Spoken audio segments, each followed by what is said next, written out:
I ask, sir, what is the militia? Is it the whole people? It, it is the whole people, except for a few public officials. George Mason in debates in Virginia Convention on ratification of the Constitution back in June 16th of 1788.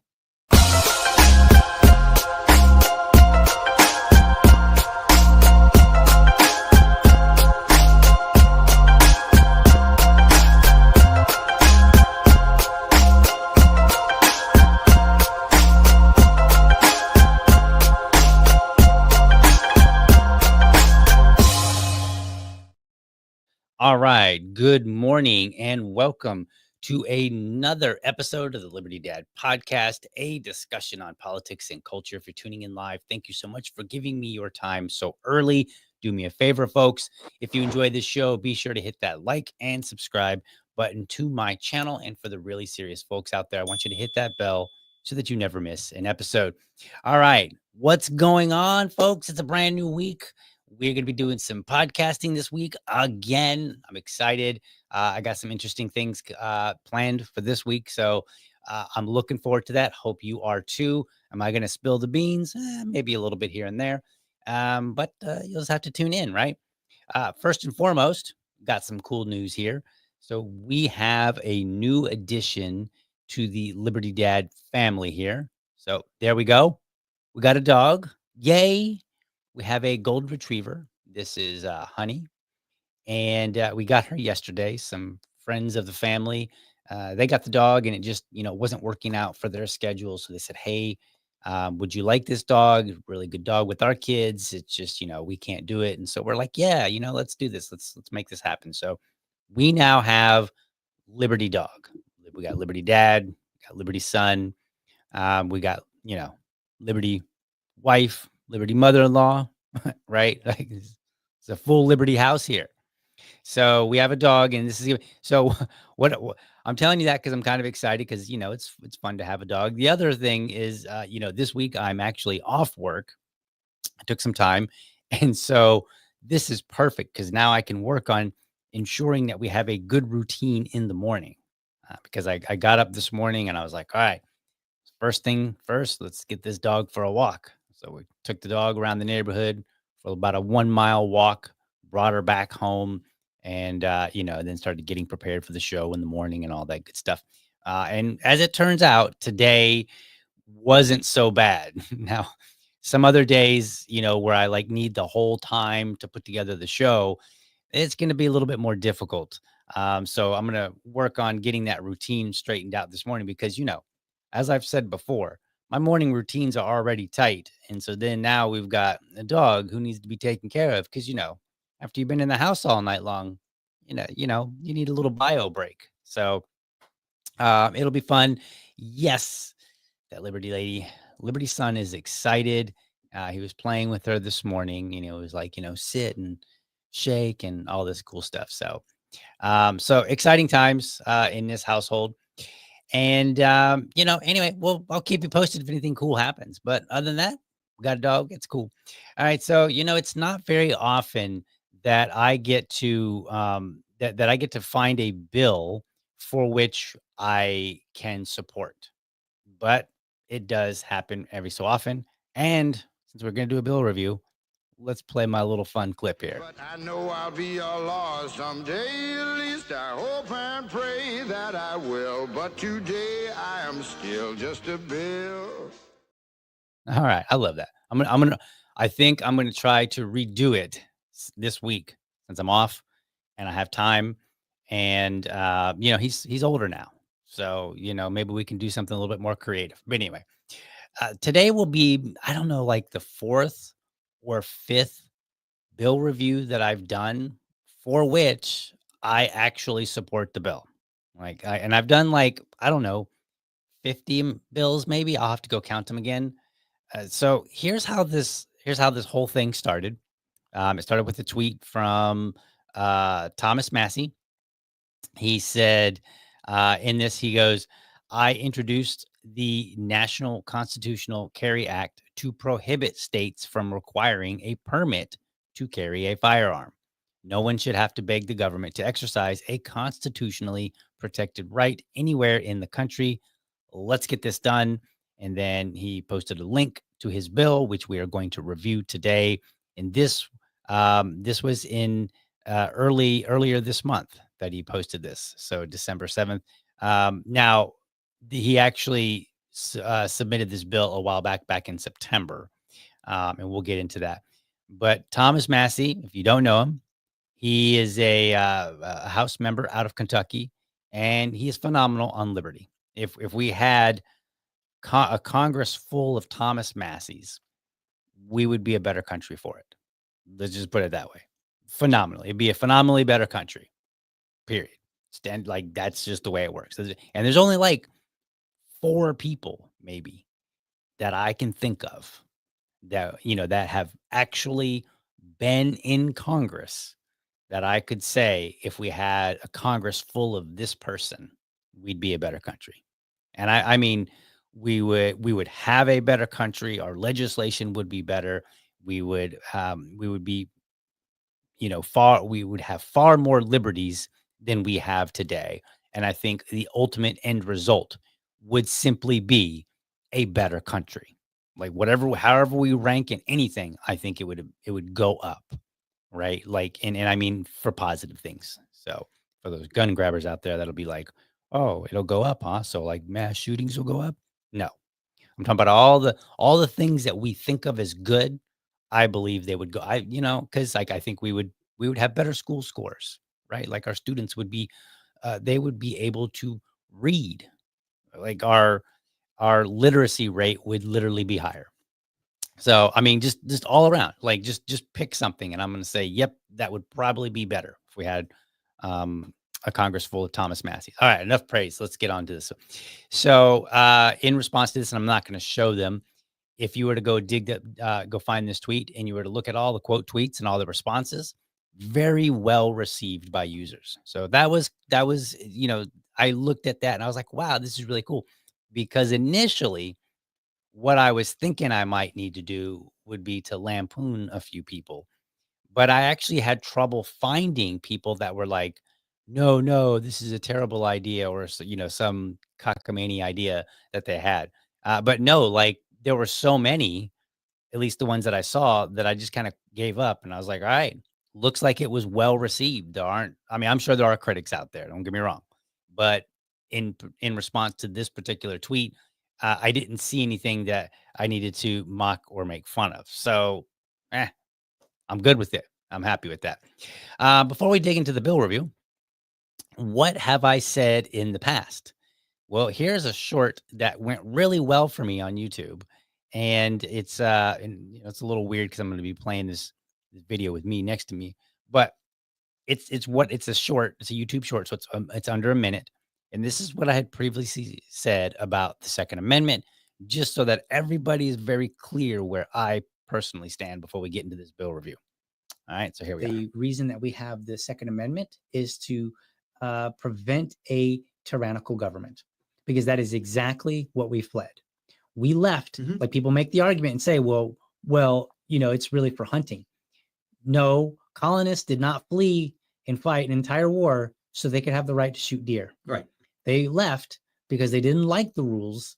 They didn't feel like they had a voice, and they came over here and they said, here, we're going to have a new place with the new rules, and we're going to have a voice. And part of that voice included, if you try to take away our voice and you try to harm us, you try to violate some of these freedoms, we have the right to defend ourselves against prevent you it from happening. Right. So, armed society is a polite society. All right. So now you know where I stand. To me, the idea of hunting, that's just like a bonus. Okay. That is not the purpose of the Second Amendment. So I will just laugh. How they say on the internet, somebody will make a comment and someone will say laughs in this, right? I will laugh in history. I don't know if that's coming across quite so well, but basically it's just this idea. Like if you think about it from a historical perspective, I will laugh at you if you say, well, no, they just intended it to be, for hunting. Like, they couldn't have known that there was going to be more powerful weapons. And I was like, Well, no, that's actually not true because you got to remember the colonists, they many of them were very familiar with like bow and arrow and swords, and which are up, well, not the bow and arrow, but the swords are up close combat. And if you have to kill somebody, you literally can only kill one person basically at a time, right? And I mean like slowly, like just the mechanics of it, the logistics of swinging a sword um, is more challenging than a rifle that you can sit some distance away and shoot somebody and kill them, right? Like you might even be able to hide behind a tree and just, poke your head around the corner of the tree, around the side of the tree, and then you could shoot somebody and you could kill. So the idea that they couldn't imagine, like, could they imagine nuclear weapons or could they imagine, a fully automatic machine gun or like, what the military, one of the weapons that the military has, a a belt fed, fully automatic grenade launcher. Yeah, that exists. Uh, could they envision that specifically? Well, probably not. Right? Like who can envision what's going to exist in 100, 200 years? Right. So in that context, correct. But the idea that they couldn't imagine that firearms or weaponry would get more advanced seems laughable on its face because they had already watched weaponry go from less advanced to more advanced. So they had already seen it. This is not like this was not a new concept for them. So I fall on this, I when I look back and I read through history, when I look at the quotes, just like the quote that we had here today, which comes from 1788. Okay. This is not like a quote from like 3 years ago from somebody that just loves guns. This is from somebody in 1788 who literally said, you know, the militia is everybody except for some public officials. So when people try to, and I'm going to use the term modern term today, when they try to gaslight us and they try to say, well, it's for the militia, they just meant for a national guard. No, that's not how it was understood, right? Like this was literally in a debate, and people weren't like, wow, that's a new concept. They understood it. They understood this concept because it was designed specifically for people to defend themselves against a tyrannical government. And then some bonuses were like, hey, if somebody breaks into your house, guess what? You have self defense. Hey, if you need some meat, you're going to go out and shoot a deer. Those are bonuses. Like, those are just like, yeah, I have a firearm. I go hunting in the very same context. Like, hey, grab the fishing poles. We're going to go catch some fish today. Right. Like, that was just part of it. But that wasn't the reason for it. So if anybody asks you where DL lands, DL lands on Second Amendment for defending against a tyrannical government. Plain and simple. That was its purpose. In any enemy, domestic or foreign or domestic, right? But primarily, hey, the people need self defense first and foremost from the government, then from any other enemies. Maybe at the time, maybe some Indian tribe would come out and attack them. Well, they need defense. Maybe some other country would come over here. Well, we got to have defense for that. And then somewhere down the line, hunting. So just laugh at people, point, and laugh when they say hunting. That's really what it means. I mean, that's not. That's really what you should do, not what it means. Misspeaking here. Um, so now let's get into this bill review because I'm actually going to do something a little different today. Normally what I've been trying to do is kind of skip around a bill and then just say like read some of the highlights. But this one's 5 pages, and I'm not a big fan of lengthy bills. Like, once they get past like 2 pages, my eyebrow raises and I'm like, yeah, why is this bill more than 2 pages? What's going on here? What are you talking? And sometimes it is the case that it's necessary. I think it was the bill that was introduced to shut down the Department of Education that I reviewed. I think it was last week. That bill was like 7 pages or something like that, but it was going through and it listed all these different things that existed that needed to be addressed. So they were addressing like prior bills, prior legislation. They were existing programs that were that maybe some people wanted. I think one of them was uh, for special education. So they were like, okay, well, maybe we don't need a full on Department of Education, but there are a few things that it does that we see as a value add, and we don't want to just wipe it all out. So we will specify the things that we're going to keep and where it's going to be moved to. And so it addressed those particular items. And in that particular case, I was like, okay, that's fine. Like, we're going to get rid of most of it, like most of the responsibilities gone. But some of these we're going to specify. So it was necessary to have a little bit longer bill. So we're going to look into this bill. We're going to see what it is. So let's put this up on the screen here. First place we can go is right on over to where is Juju? Why is that not? There we go. How about that? All right. So we go right on over to Congress's website. Here it is, HR House Resolution 9534, the National Constitutional Carry Act. And let's see here. Let me pull it up on my screen so that I can see it. It was introduced on 9/11/2024, so earlier this year. And currently, it's on the tracker bar here. It shows that it has only been introduced. Now, one of the things that I need to do, and I just haven't made time to do it, is to go and figure out what are some of the processes for advancing a bill. Like, okay, it says pass the House, pass the Senate, to the president, became law. So those are like the those are the overarching highlights, but then there are smaller points like maybe going to different committees and stuff like that.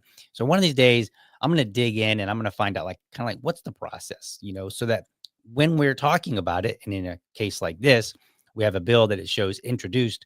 Well, what's it take to get it passed in the House? Like what kind of things need to happen? Does it need to go to certain committees? How do we determine which committees that it goes to? Those kind of things. So I'm going to dig into that one of these days and figure that out. But for now, it's just been introduced. Um, a summary here is in progress, so there is no summary yet written. That's okay. It's barely a few months old. The text, we'll get to the text in a minute. The actions, there's not much for the actions here. So right now it was referred to the House Committee on the Judiciary, and that was after it was introduced in the House. So not a whole lot going on here just yet.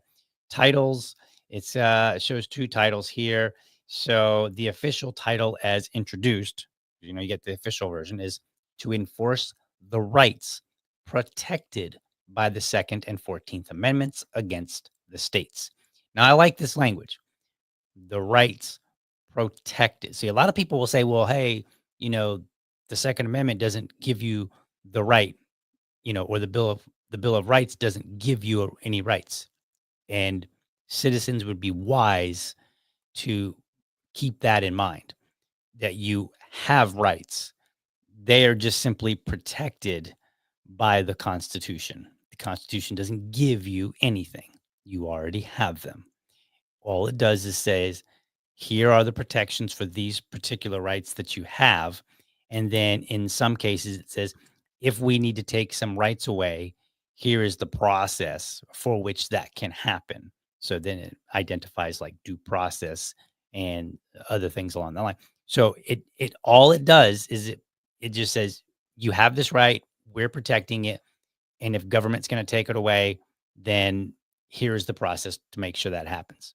To ensure that it's fair, to ensure that we're not just the government's not just taking away your right because they got mad at you because you were doing a podcast on the Second Amendment and somebody didn't like it, right? Like that's the whole point of it. So I like that language, and I think we have to. There are many Americans that don't recognize that difference, and that difference is important. It is extremely important for people. Now, we don't have to badger them and belittle them, but we do have to make sure that people do understand that the Constitution, it is only there to enforce things, what already exist. And so once people understand that, then I think they realize the lack of power that government is absolutely supposed to have. And I think that's very important. So, but anyway, that's for a broader conversation. But I just wanted to point that out. And then the unofficial title, the one is as introduced, the National Constitutional Carry Act. There's been no amendments because it hasn't went very far. And here's what I wanted to really show you, because you can always go and look and you can see, well, who is co-sponsoring this?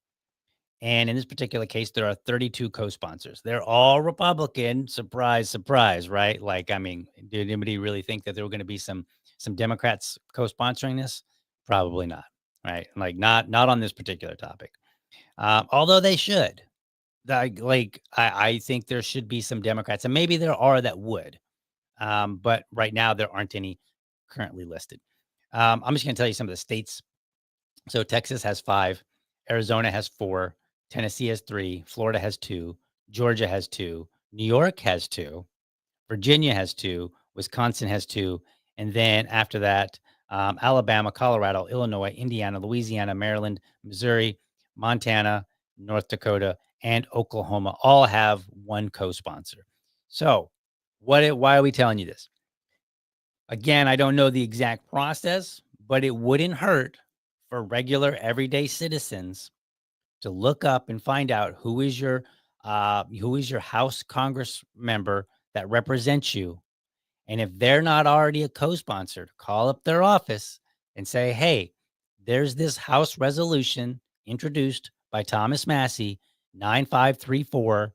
It's the National Constitutional Carry Act. I need you to go and add your name as a co-sponsor, as a constituent, as somebody that you represent. I am telling you, this is what I want." That way they know, hey, the people that elected me that might have to reelect me again, they're telling me they want my name associated with this bill. They want me to co-sponsor it.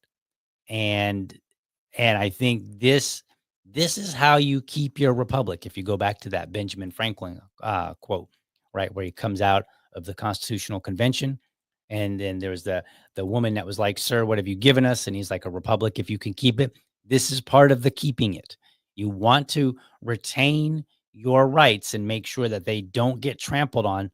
This is the process. You call up your representatives and you say, "Hey, I need you to add your name."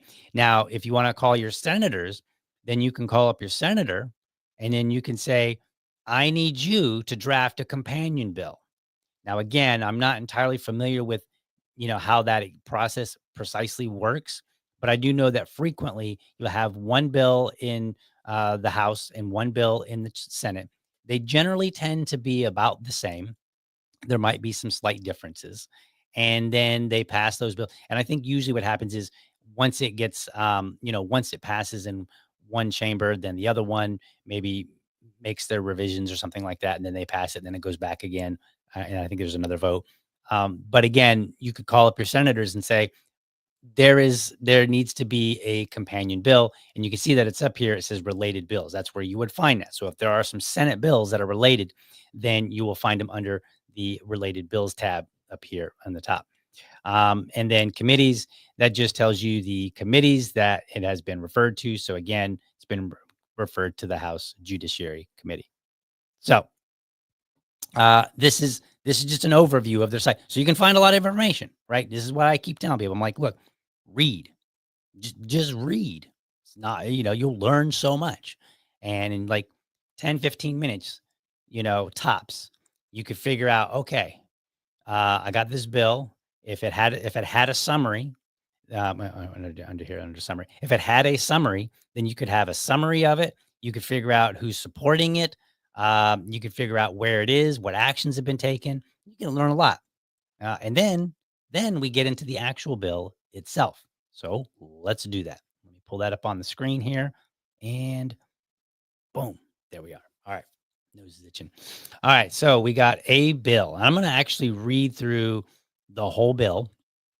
I don't think we might skip a few smaller parts, but for the most part, we're going to walk through it because in this particular case, I think all of the points that it makes are extremely relevant to discuss.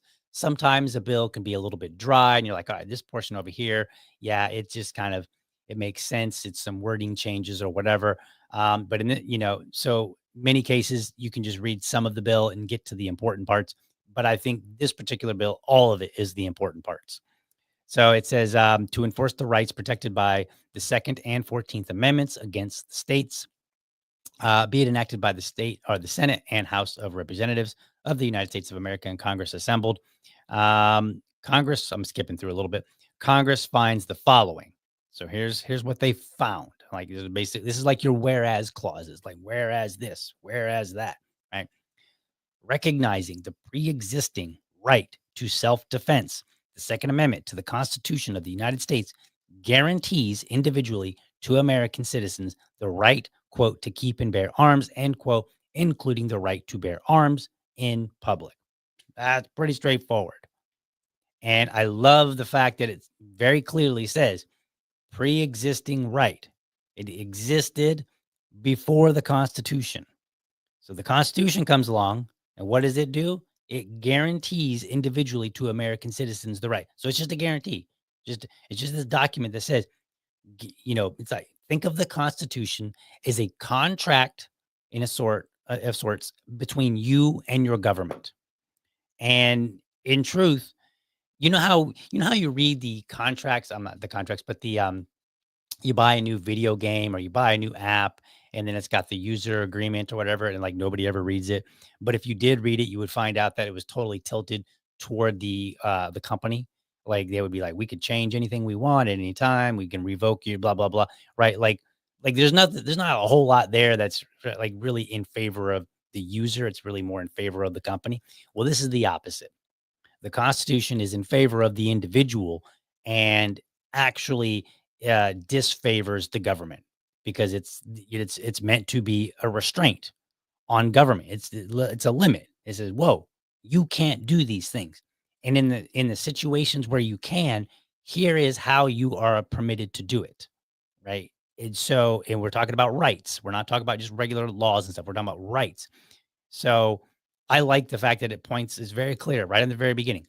We're guaranteeing the individual right to bear arms. All right. So moving along, the Second Amendment decrees that these rights to keep and bear arms, quote, shall not be infringed, end quote, and was enumerated in order to preserve, quote, the security of a free state. Mm, that's kind of like what DL said in that video just a few minutes ago. Like it is there to protect, you know, citizens from governments becoming tyrannical, whether it's yours or somebody else's, right? Like if some other government comes along and says, hey, we're taking over, this is why we have firearms, right? Like everybody, you get a lot of these people on the left and they're like, oh, we need to send, resources to Ukraine. They need weapons, blah, blah. And it's like, well, okay, so what you're saying is citizens should be armed in case there's an invading army. Okay, well, and it's weird because they'll claim that they need weapons to protect against like Russia because Russia wants to invade, and then they're like, Ukraine can't lose because if Russia beats Ukraine, then they're going to go for Poland and this and this and this, and then eventually they're going to come for America. And I'm like, oh, I see. So if you actually believe that, then you should also be a supporter of the Second Amendment. Just in case Russia gets here, you're going to want people to be armed, right? Like, but I mean, don't expect a whole lot of logic there from the gun grabbers. They pick and choose quite dramatically. All right. Anyway, moving on. So here's where it gets kind of interesting. And when I say interesting, I mean like interesting at 8:00 in the morning. Interesting. So hope you have your coffee. In District of Columbia versus Heller, the Supreme Court confirmed that, quote, there seems to us no doubt on the basis of both text and history that the Second Amendment conferred an individual right to keep and bear arms, end quote. Okay, so even past court cases have said you have an individual right. Me, just a guy, I have the right to keep and bear arms. Like, period. Just on the sole fact that I'm an individual, right? This is addressing that whole militia where people are like, oh, are you part of the militia? Well, yes. Is there a formal thing called a militia that the government runs? I mean, there kind of is, but not really. That's not what it meant. It meant the militia is just a group of people that have come together that happen to be armed to protect themselves against tyranny. That's your militia. So they're basically alluding to this. All right, moving on. Then in McDonald versus the city of Chicago, the Supreme Court ruled that the 14th Amendment makes the Second Amendment fully applicable to the states. 4 justices concluded that the rights protected by the Second Amendment are fundamental to the nation's scheme of ordered liberty and deeply rooted in this nation's, quote, history and tradition, end quote, and therefore incorporated to the states through the due process clause of the 14th Amendment. Justice Thomas agreed that the rights protected by the Second Amendment are both, quote, fundamental and deeply rooted, end quote, and as such are enforceable against the states under the 14th Amendment's privileges and immunities clauses.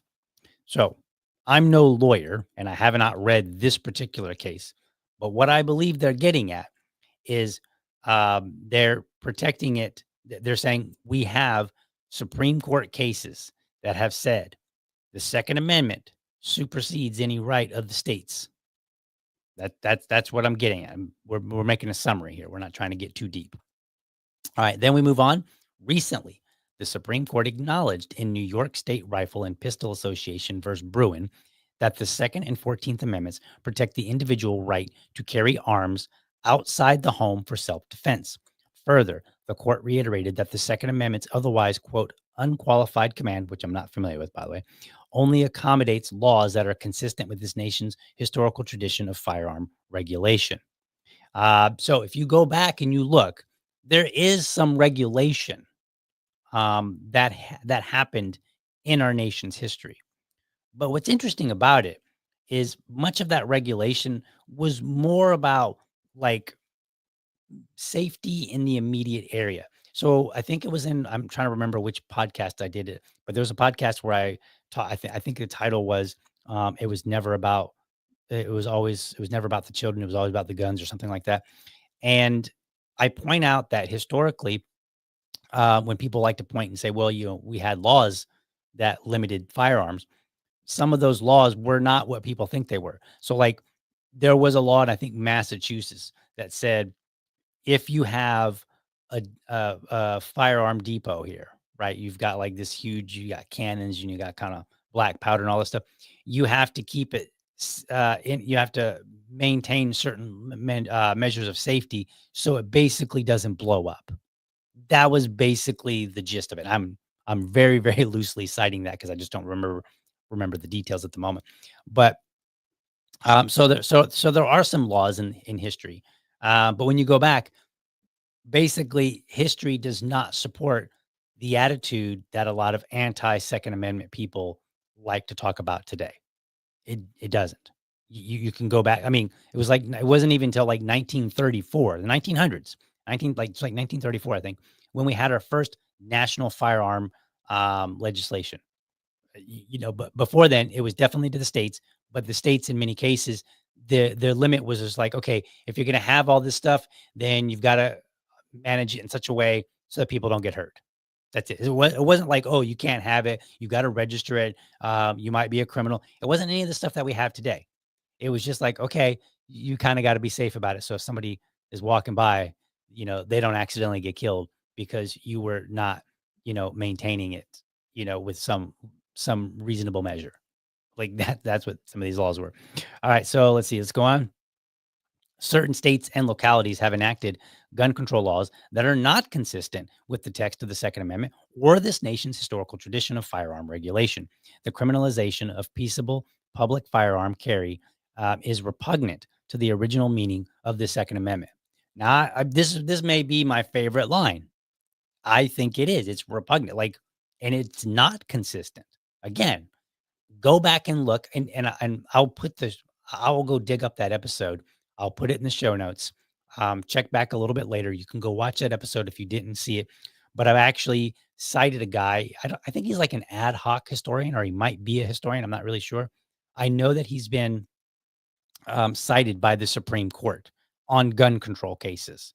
But he goes back and he has some interesting things about the nation's history when it comes to the limited amount of firearm regulation that we used to have.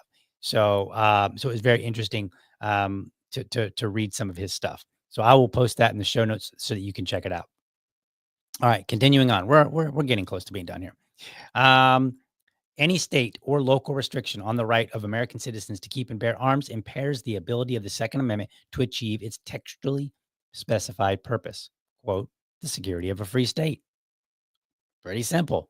Like, if you impede me, well, then how am I supposed to do my kind of like constitutional duty and protect the state? I can't do that. And let's be honest. Like, I know that a lot of libertarians be like, "Why would I want to protect the state?" At the end of the day, where I live, I'm going to protect, right? If there's an invading force, I will protect. And that's how this nation has been, right? We don't necessarily want to go looking for a fight, but if a fight comes to us, well, then we need to be prepared. Now, what are the odds that a fight, like, are the British coming over here? No. But again, you can't know what will or will not happen. I mean, we're still having these drones over New Jersey, and some people were like, "Well, I think there are the Iranians." No, I don't think that's the case. But just imagine for a moment if it was. Imagine if the Iranians did have some drones that they were flying over here. Would be great. People were armed and could shoot them things down, wouldn't it?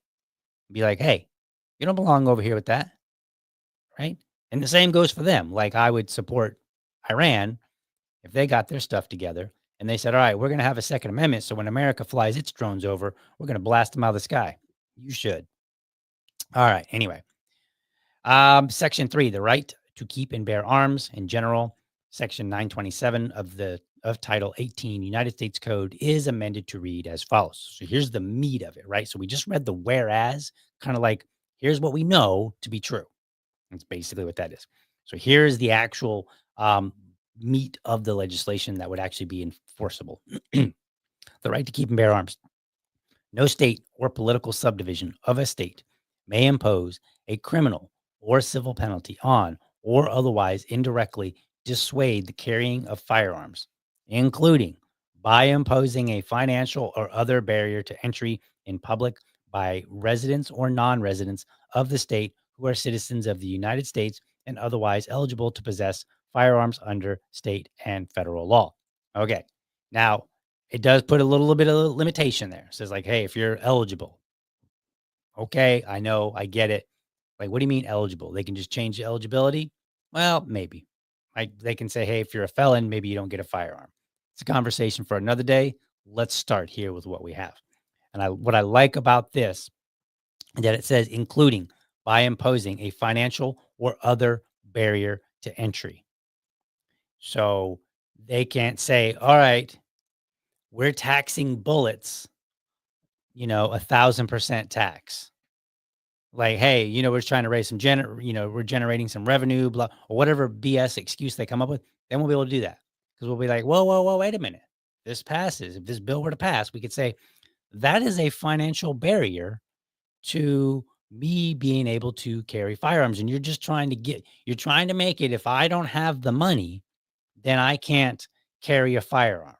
That's what you're trying to do. And you're trying to limit it, and say, okay, well, maybe if the majority of the population is within this financial means, then if we set this, tax or whatever above that means, then we've covered the majority of the population, right? We've made it more difficult for them, or they're going to have to make some serious choices. Like, man, I'd love to get that new PlayStation, but I need to be able to buy some bullets, so now I can't have a PlayStation, right? That's effectively putting out a financial barrier, and they can come up with any BS excuse they want, but it is still a barrier and it would be illegal under this bill. So perfect.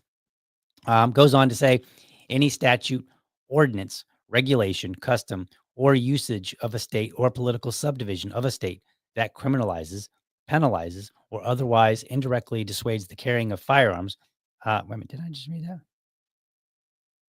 that? Oh, okay. No, including by imposing a financial or other barrier to entry in public. Oh, okay. Sorry. This is a little different. In public by any resident or non-resident who is a United States citizen and otherwise eligible to possess firearms under the state and federal law shall have no force or effect. Sorry, I got a little confused there. So this reads very similar to the paragraph that we just read, but this one now is saying, hey, if you're in public and they try to say, well, you can have a concealed carry license, but it's going to cost you $500.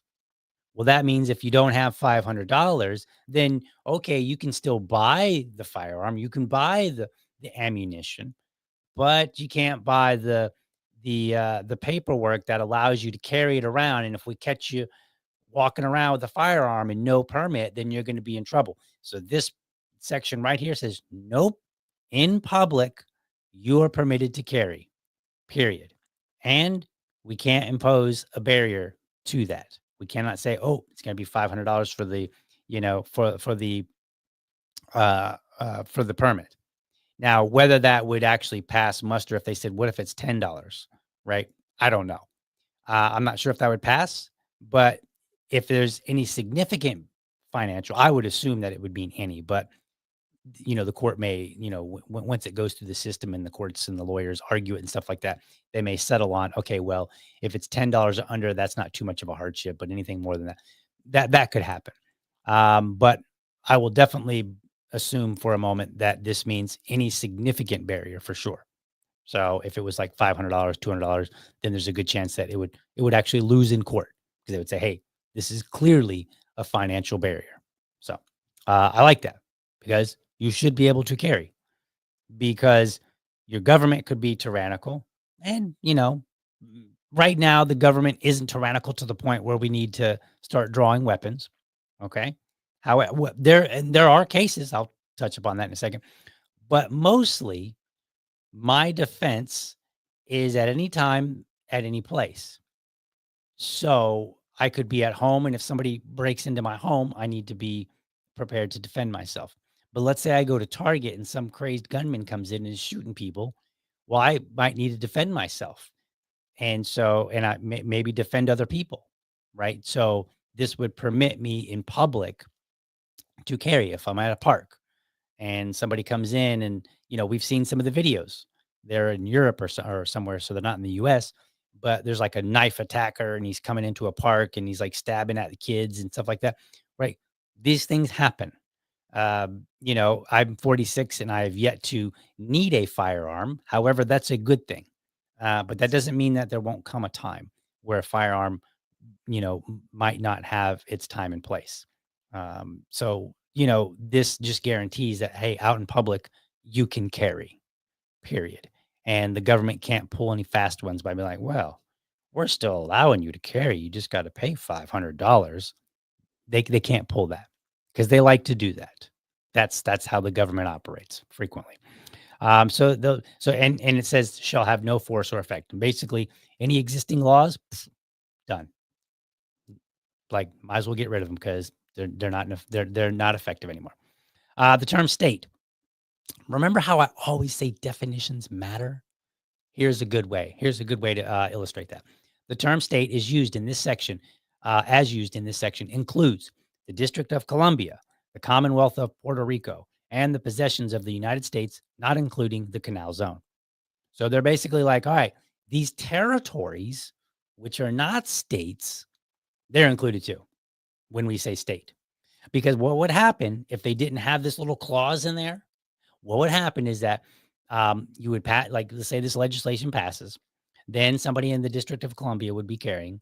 They would get in trouble. They would say, "Hey, you're violating the law," and then the District of Columbia, their attorneys would say, "No, we're not, because the District of Columbia is not a state, and this only applies to states." Well, now they've put this in here to say, well, actually, in this particular case, state includes District of Columbia, Commonwealth of Puerto Rico, and the possessions of the United States. So smaller underlying regions, areas and whatnot. So good. Perfect. Love it. The term public. So again, we're getting some more definitions here. The term public includes any place held open to the public, regardless of ownership. But in the case of a privately owned location held open to the public, does not include a place where the owner communicates clearly and conspicuously a prohibition of firearms on the premises. So if I own a restaurant, DL's Fancy Food, you would be permitted to carry in the restaurant unless I very visibly put up a sign that said, "This is my business." I wouldn't have to say all this, but basically, "This is my business and I am prohibiting firearms in my business." And so in that particular case, the prohibition would stand. Totally agree with that. Because if you own property, You get to decide how that property is used. The fact that it's public doesn't mean anything so long as it's private property. So, like if it's open to the public, like I say, a Target or a restaurant, which is open to the public, but they would still be privately owned. So, therefore, they could say, we're actually going to say no firearms. Now, you may not like that, but private property reigns supreme. So, this is a good inclusion in here. Um, and I like that it says you have to communicate clearly and conspicuously. So, if you the tiny little sign over here in the small corner of the door that nobody's going to read, then that doesn't count. You need to make a big placard, put it right up there, and make sure that people can see it. That way, they know when they walk in what they've effectively agreed to, right? Because there aren't contracts when you go to Target or some other store like that. But they have signs on some of the doors already that say like no shoes, no shirt, no service. Well, that's by you opening the door, pretty much pushing your hand on that sign, you are effectively agreeing to those rules. Same would apply to a firearm. And they could say, hey, we caught you with a firearm. We're going to ask you to leave because this is privately owned property. You're not allowed to carry a firearm on privately owned property. That's the law. I agree with that because if you come to my house, I get to dictate under what terms you come into my house. All right, moving on. Um, does not include a place where screening for firearms is conducted under state law. So they're still under this definition of term public. So they're saying does not include a place where screening for firearms is conducted under state law. So in other words, if I get called in for jury duty and I go in and they're like, all right, we're going to screen you for a firearm because we don't want firearms in the courtroom while you know, uh, while this murderer is on trial or a robber or whoever, right? We don't want firearms in here because that could be dangerous, right? I mean, we know what that means. So in this particular case, that those places would be excluded. So you wouldn't be able to so like the park, the local park, you would be able to carry because they're not screening for firearms there. But your courthouse, your city council meeting, you wouldn't be able to carry because they do screen. And they would presumably be under state law that they are permitted to screen for firearms. And I'm okay with that. Like there are sensitive places where we don't necessarily want people having a firearm, and I'm okay with that. That's it. That's the bill. And it's 5 pages, but it's a 5, what I would say, well thought out pages. And I fully support this. So I'm going to, again, go back to call up your representatives, tell them, I need your name on HR 9532. I'm sorry, 9534. Let me go look at that and make sure I get the right numbers here. So I don't, yeah, 9534. The National Constitutional Firearms Act, sponsored by Congressman Thomas Massey. I need you to put your name on that. I need you to support that. And then I need you to vote for it. I need you to help ensure that it gets through. And if for whatever reason this bill, for whatever reason it needs to be redone, or you need a different bill because of, the specific, the logistics of getting a bill through Congress, and maybe it's outdated or whatever crazy, make it happen. Make it happen. Find out whatever you got to do to advance this bill. I want this bill on the president's desk, the incoming president, not the current one, because he ain't gonna sign that. So that's what I encourage from folks. All right, let's take a look over at some comments here. Got a little handful here. Let's see. Joe Hanu says regulated militia refers to regular people. Absolutely, sure does. And we know that because we can go back in history and we can say, all right, when it was written, what did the people of that time understand it to mean? Did they understand it to mean that it was only a formal army of some sort? Maybe not a standing army, but some sort of formal organized group of people. No, it wasn't. It was understood to be every able-bodied man, at least, right? Possibly women too, but at least every able-bodied man should be able to carry a firearm so that if they needed to, they could join forces together and they could show up and they're already ready to go. And they could defend, you know, their state, their country, their town, whatever, right? That's what it was intended for. And we know that because it's history. We laugh at people in history that want to say otherwise. Um, let's see here. Do. Um, that Liberty lady says, I bet Mom's Demand Action will be heading to DC to protest this. I bet so too. And I bet, now I'm making a wager here.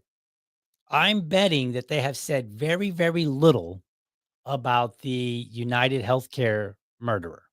And that's what he is. He's a murderer. I bet you, because there hasn't been a lot. Have you noticed that? Have you noticed that? Like a man assassinates another person, kills him in cold blood, a murderer. And you're not really hearing much from the anti-gun crowd. Not that I want them to, don't get me wrong. I'm just saying, like, they're not really all that consistent, are they? I mean, I'm sure if you call them out, they'll be like, yeah, that too. But no. I'm just gonna go by what you not passively when I called you out on it. I want to know, what did you do on your own without me prompting you? That's gonna show me the level of consistency that you have. Like if it's a big deal in this area, it should be a big deal in this area. If you really hate guns that bad. But anyway, don't get me started on that. I'll go crazy. I'll be another whole hour. Um, let's see here. I'm looking through the comments here. It isn't. Yes, it isn't Russia that I'm worried about. I'm not worried about the Ruskies either. I think I think we have a long way to go before we are worried about. And that was from Time Surfing Alien. Thank you so much. I think we have a long way to go before we have to worry about the Ruskies. Now but that is like if people need an example of an outside force that might invade us, well, then I will say the Russians. I mean, we don't really kind of got to worry about Germany. I mean, I point that out on purpose, like because Germany once upon a time, they got a little bit crazy and they needed beat back a little bit. But that's not the case anymore, right? We don't have to worry about Germany. We don't have to worry about Switzerland. We don't have to worry about many countries. We don't even have to worry. We really don't even have to worry about Mexico. We definitely don't have to worry about Canada. Like all the Mounties, they're not going to be able to get anywhere fast enough. So like we're good. And so I can understand where a lot of anti-gun people would be like, well, that doesn't make sense. We don't live in that kind of world.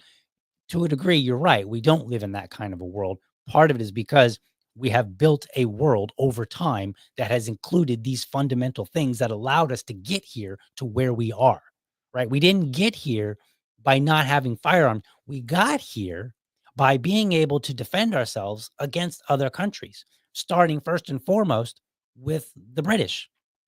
That's how we got here. And so if we start rolling it back, then all we're doing is saying, okay, we're being apathetic now, we're being complacent. And so therefore, we're just going to say it could never happen. But then those same people will be like, well, if we let Russia win in Ukraine, then they're going to try to take over everything. Okay, fine. I don't agree with that necessarily, but let's go with that. What happens if they just find a way to come to the US? Do you really want us not so well armed all of a sudden? No. You want us armed in the same way that you want Ukraine armed. And I'm okay with Ukraine being armed, just not with our stuff, not with our money. Again, conversation for another day. Let's continue on in these comments here. Let's see. See if there's any more of the comments. It looks like I'm trying to see if there's anything I should.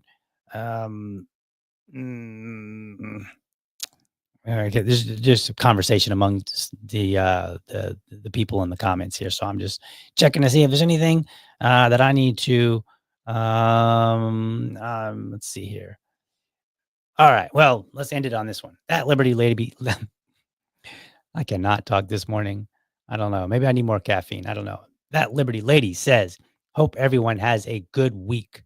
Liberty champions. Yes. I hope you guys have a great week. In fact, let's go ahead and close the show out so that you can get onto it. My screen just went blank. Thanks for watching. Hope you enjoyed this episode, found it informative and inspiring. Be sure to catch me Monday through Friday, 7:30 a.m. Eastern for an informed discussion on politics and culture. By the way, folks, tomorrow, you may have heard about medical errors being the third leading cause of death, right behind cancer and heart disease. And is it true? Well, an exchange online recently got me looking and digging. So I'm going to explore that tomorrow at 7:30 right here on this show. By the way, I'm also looking for dads to join me for Dad Talk. Dad Talk is my series where I invite everyday dads on to talk about what's important to them in the context of being a dad. No argument, no debate, and dads choose the topic. Simply my way of raising dad voices. So if you are a dad or you know a dad that would like to be on the show, reach out to me. Let's make that happen. I've got some in the queue right now that I'm working on. So fun times ahead. Make sure that you're subscribed to my YouTube channel, or if you prefer my Rumble channel, you can go to youtube.libertydad.com or you can go to rumble.libertydad.com. Let me know how I'm doing while you're there by leaving me a comment. Last but not least, if you're a champion of liberty, your business is people and your product is liberty. I want you to have a great week. Catch you tomorrow. But for now, I am